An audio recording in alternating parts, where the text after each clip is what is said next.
Hello everyone and welcome back to Bandai Product and Figure Review. This is going to be a really fun special episode because we managed to get over 300 subscribers. To be precise, it's 302 as of this recording. So I actually have a very special video for us that deals with 300, and we're going to be looking at Bandai Namco's TAMASHII The Robot Spirit series, and as we can see, this is number 301.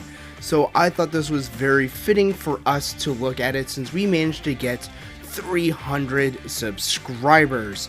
So this is the 300th version for this series, and this is of the Gundam Aerial. And this is already looking like a really nice action figure. So let's break this bad boy up and take a look at what all comes inside of it.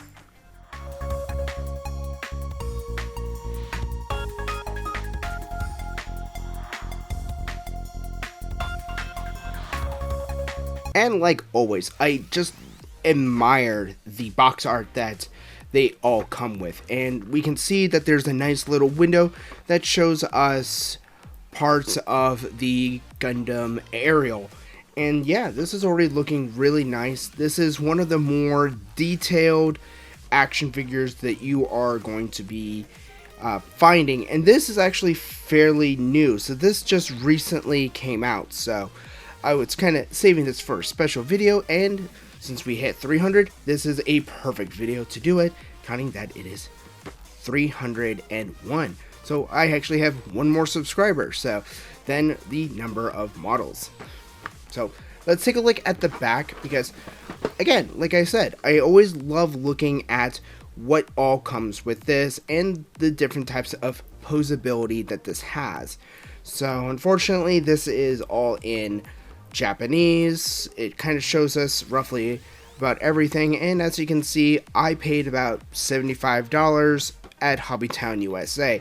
So these do retail about this, so they are fairly expensive compared to some of the Gundam Universe and other model kits, but this is fully assembled and articulated, so there's no painting, there's no nothing. So we're actually going to be taking a look at how well everything looks in the inside. But as we can see, it has a lot of different posability, especially being able to do the funnels from the shield. So let's take a look at the actual inside of the box.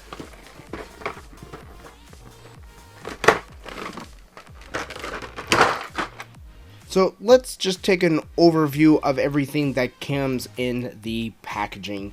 So we have the obvious Gundam Aerial right in the center, and we also have several of its beam sabers here. Its shields are comprised into multiple pieces, kind of similar to how the manga is, and it also has the blaster and the plasma beam that would come from the blaster. And the cool thing is, this actually has a really nice assortment of different hands for different purposes.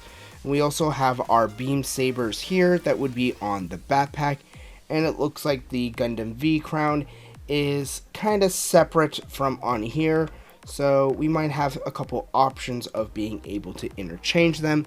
And another thing is, on this side are pieces for the funnel system to be basically out in display. So that's actually really cool on how they actually do that, and I believe this actually could have the pieces actually attach onto the aerial. So, and also on the bottom, we can't really see, but there's other pieces for the attached to the funnels. So let's start assembling this and put it all together. So we also have a lovely instruction manual that kind of gives us a guide on how everything gets put together. And I was right, a lot of the armor pieces do attach onto here and can be attached to the shield and various other things, and it does come with its own cool little stand. And as we can see on here, it has great articulation great posability, and the weapons come on very nicely, and we do have a way for it to be put on a stand and how the weapons are posed and put together. And this is actually kind of cool that we actually have a piece to put all of our hands. And as we can see, we have A and B's for just basic fists, for beam saber, pistol, and open. So with that in mind, let us actually put this little bad boy together.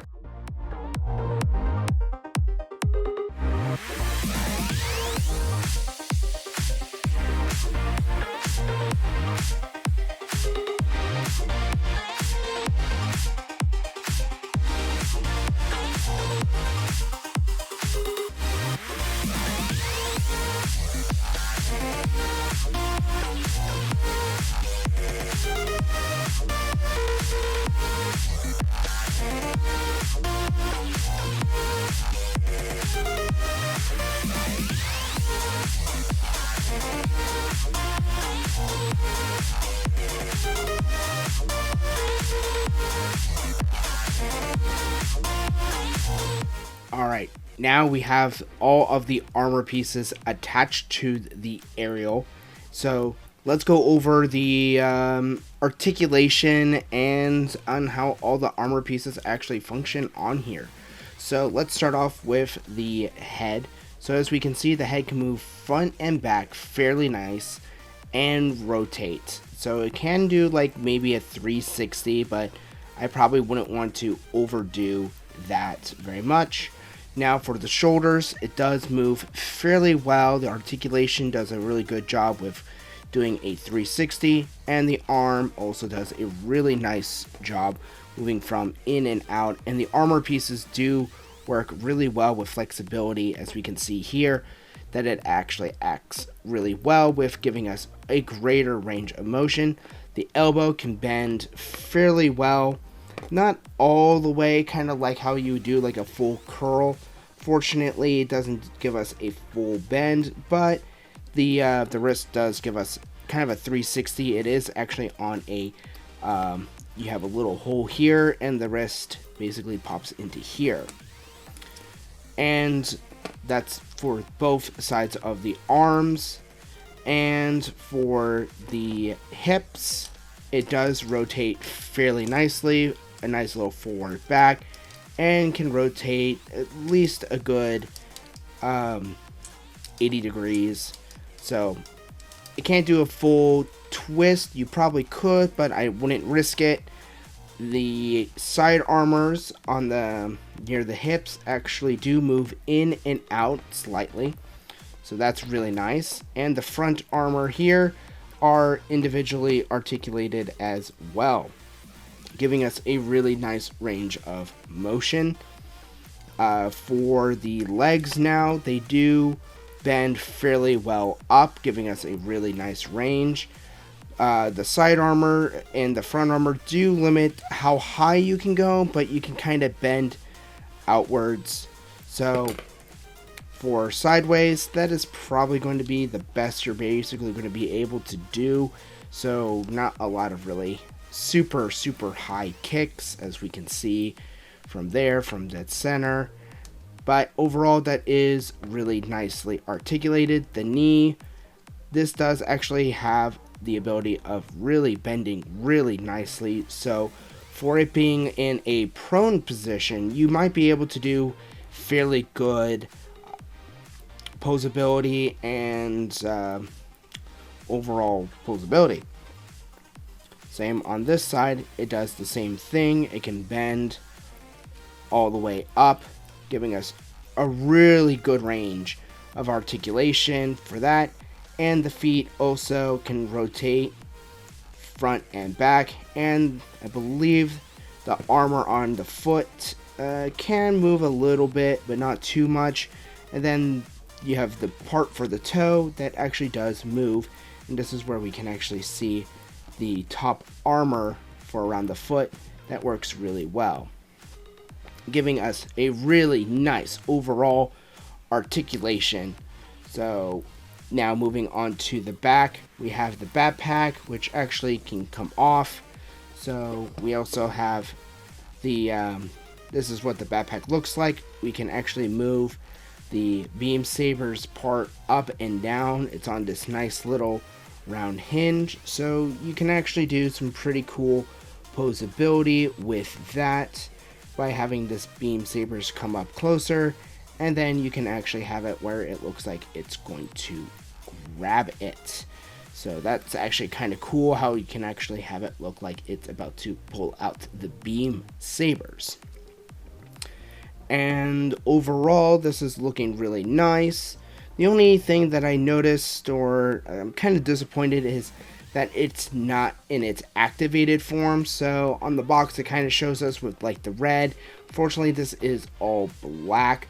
So maybe if you want to be a little bit more experimental, you can come in and actually get these things to look like they are glowing. But overall, it's looking really nice. The armor pieces for the shield are 2 for the are on the shoulder, 2 on the forearms, 2 on the sides, and 2 and 3 are on the back. And this will comprise of the shield. So we do have our blaster. It's really nicely made. We do see a little bit of where the seam lines are. Again, this is an action figure, so there's going to be a few inconsistencies, but it's solid and really nice. We have our viewfinder, which is this nice white color, and we also have our beam blaster right here, which is made out of a really nice semi-flexible clear plastic, and that little bad boy just slides right in there.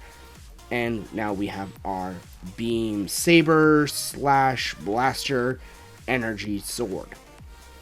And we also can't forget that this comes with 2 beam sabers, and they just attach right off of there and right onto here. And there are 2 of these, and we have corresponding hands that can actually hold them just like so. And we just slide those in, and then we can just pop their hands right in by just replacing that with that. And they do tend to stick a little bit, so do be careful. So they may not have a lot of life maybe, but overall it's looking really nice. And if you can see, the eyes on here are really nice. They're this nice holographic kind of look on them. So overall, this is looking really nice. And now, so this also has a interesting feature where these armor pieces become a shield. So let's take a look at actually how that is put together. And this is where it's kind of interesting. So on the normal model, it actually has where all the armor pieces come together and make the shield. But this, weirdly enough, actually doesn't have that feature. It gives us already a few of the armor pieces that are already somewhat put together. So we will just take what we need from the armor here and put it on here to make our shield.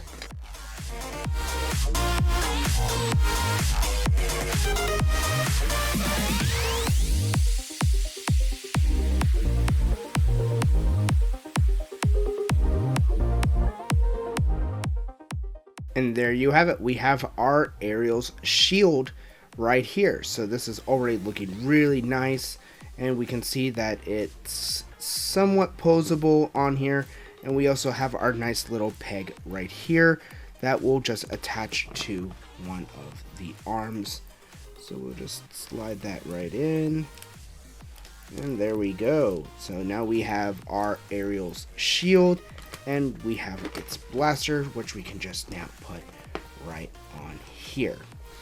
So that is already looking really nice with how the blaster is on here. So it holds fairly well, and it looks really nice. And the shield does a really nice, fabulous job with combining. And we do end up with a few extra pieces here. So I might be able to experiment and see if I can put these on a few of my other Gundams to see if they will fit the peg holes on my other aerials. So I would love to put these with the extra armor.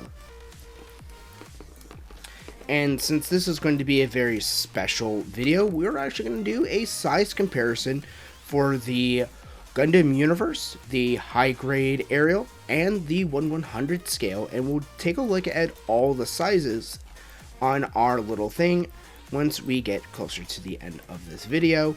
So this is going to be really nice to kind of see the comparison, to see if this is really worth $75. And as of right now, it's holding really nice. It tends to stand fairly good for at least right now, so we'll probably move over to our display area and kind of just take a look at how everything looks put together and see how we can all pose this. And there's a lot of really cool gimmicks that this still has. So let's kind of change gears and move over to our next location for our display. These are all of the aerial model kits and action figures that have came out, ranging from the Robot Spirit that we just did a review, Gundam Universe, the 1/100 scale full mechanics with Cosmo LED light kit, and the high grade Gundam Aerial. And these were all really phenomenal kits and also action figures. As we can see, there is quite a bit of difference between each one of these. As we can see, the Gundam Aerial is much bigger than the 1/44 scale Gundam Aerial, as well as the Bandai Robot Spirit line. It is much smaller, but they are closer to size with the 1/44 scale. So I'm thinking the Bandai Spirit and the high grade are closer to scale than the Gundam Universe Aerial. And then we have the really massive size for the 1/100 scale full mechanic aerial, which has the Cosmo LED light kit added on, making this a really interesting and fun display, as you can see, showcasing all of the different types of aerial kits and action figures that you can buy, and showcasing a lot of the really cool gimmicks that this mech has to offer. Alright everyone, that's going to conclude this unboxing of the Gundam Aerial from TAMASHII and Bandai for their Robot Spirit line. This was a really detailed action figure. I may end up picking up quite a few more of these depending on which robot kits come out. And I do actually have one that I managed to get for $25 since it was on sale. So definitely look forward to that unboxing. And if you like what you see, please like and subscribe, especially those who have helped get this channel to 300 subscribers. I thank you and give you giant hearts. You guys are what's making this channel grow and giving me the confidence to keep making more content like this. As speaking of content, if you have future ideas, please let me know down in the comments which ones you want to see be featured on this channel. I got plenty of backlog and there are a lot of new models coming out still. So without further ado, I will see you guys in the next episode.